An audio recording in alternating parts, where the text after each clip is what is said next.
Hello there. I want to talk to you about choice again. I talked to you about choice twice last month, and it's so up in the mastermind group, Come Alive and Do the Thing. And it's going to be a big theme in my new program, The Art of Living, Creating Magic and Meaning in Life and Business. Now, that title is really long, but I couldn't think of a simpler way to point to what I want to share with you, which is essentially in that program what I've learned in 62 years of looking for the meaning of life and trying to figure out how to do life wisely and well. Well, choice has a lot to do with that. And what we explored today in the Come Alive and Do the Thing mastermind group is the difference between the pressure to choose right, the pressure to choose well, the pressure to choose efficiently, and the pressure to choose wisely. That's one way to experience choice. Or the freedom to choose, the invitation to choose. Our ability to choose, our capacity to choose how we want to be and what we want to create moment to moment is one of the most precious things we have as human beings. And yet, I find that I have misunderstood it profoundly so often in my life. And when I've heard that invitation to choose, so often I've heard an injunction to choose right. Even the way I said it a minute ago, how to live wisely and well, I truly do care about that. But there's a way in which I can experience that as an invitation to experience, explore, and express my and your capacity to live in a wonderful way, or as an injunction to not blow it, not screw it up. Is it an invitation or is it a test? You may well be familiar with a line from Mary Oliver's poem, The Summer Day. Tell me, what is it you plan to do with your one wild and precious life? Many coaches use this as their tagline. I once considered doing so. It's a beautiful line. Tell me, what is it you plan to do with your one wild and precious life? Where does that take you? Does that take you to possibility? Does it take you to freedom? Or does it take you to confusion, pressure, resistance, or some other stuck place? Let's listen to the rest of that poem, okay? Let's hear the whole thing.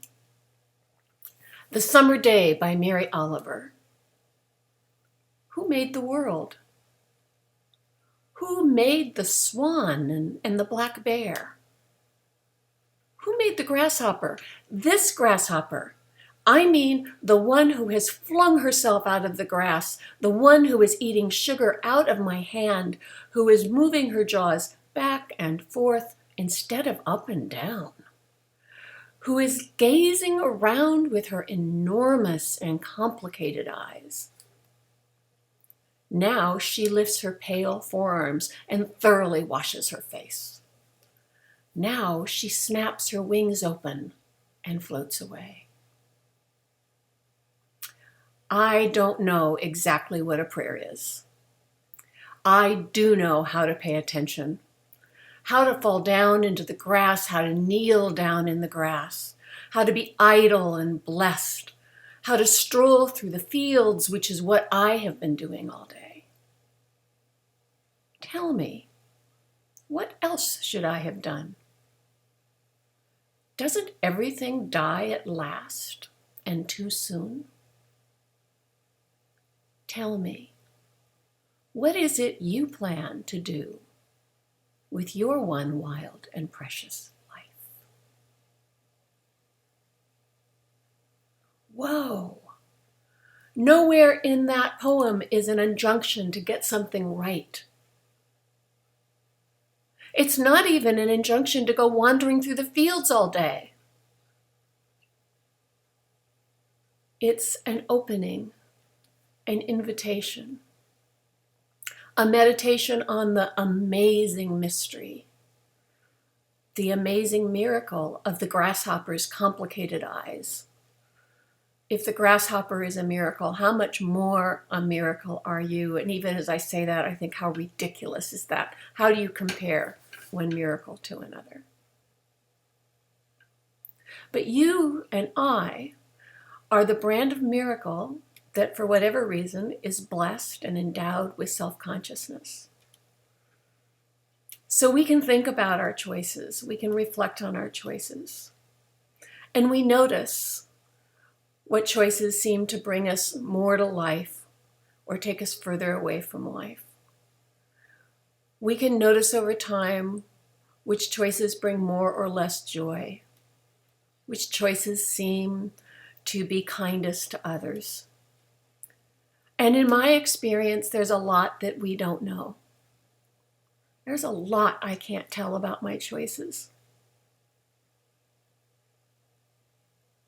But there's a freedom in choosing. And if it's not about getting right, if choosing is not a multiple choice test, and certainly not a true-false test, if choosing is an exercise of your human capacity to make your life up as you go, I hope this week that you will enjoy the hell out of it. I hope that more and more you will turn toward the freedom to choose. And notice when you hypnotize yourself into thinking that there's pressure to choose. And make a different choice. Let me know what's going on with you. Take care. Bye-bye.